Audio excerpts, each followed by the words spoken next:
What does @silent mean on Instagram? Well, that is what I'm going to be talking about in this video. So Instagram has a new feature where you can send people messages and it is silent, meaning that they don't get a notification. So what I mean by this is I did it for a previous video. If I go into my DM inbox and then I tap on my other account, what I tap there is you can see hello and then @silent. Now, by typing out my message and then putting the symbol and typing silent, what that's now going to do, it's going to send that message without notifying the person.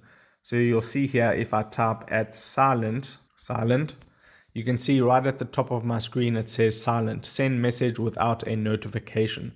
So all you need to do is put your message before that, and I believe you can put it before, but you just need to put @silent somewhere within the message, and then when you send that message off to that specific person, they won't get a notification, so you don't have to bother them if they're busy or they're sleeping or something like that.